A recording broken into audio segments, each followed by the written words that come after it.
Hi friends, இன்றைக்கி நம்ம என்ன பார்க்க போகிறோம்னா மரவள்ளி கிழங்கை வச்சு வடை பார்க்க போகிறோம்.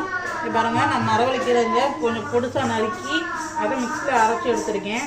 இதில் இப்போ நம்ம கடலை மாவு சேர்த்துக்கலாம். நான் ஒரு 3 ஸ்பூன் சேர்த்துக்கிறேன்.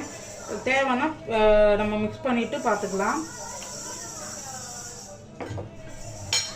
இதில் கொஞ்சமாக மிளகாய் பொடி சேர்த்துக்கிறோம்.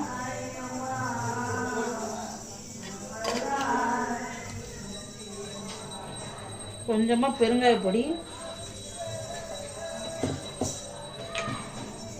உப்பு,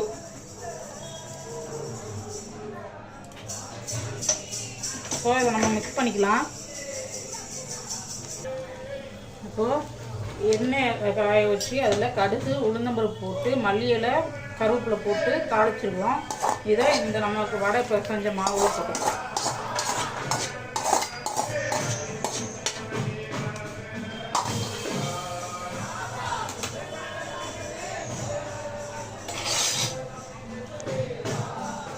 போட்டு இதை நல்லா மிக்ஸ் பண்ணிக்கலாம். கரண்டி வச்சு மிக்ஸ் பண்ணிக்கோங்க, சுடும்.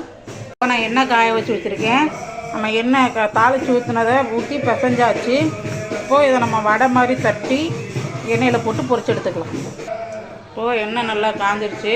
இப்போது இதில் நம்ம கொஞ்சோண்டு எலுமிச்சை சைஸில் உருண்டை எடுத்து அதை கையில் இப்படி தட்டி எண்ணெயில் போட்டுக்கலாம்.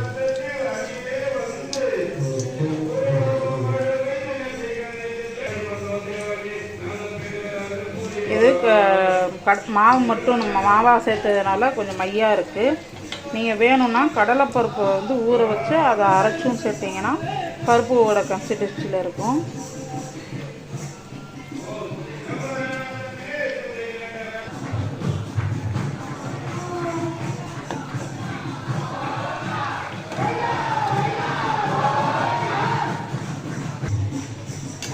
இப்போது வடை ரெடி ஆகிடுச்சு, நம்ம எடுத்துக்கலாம்.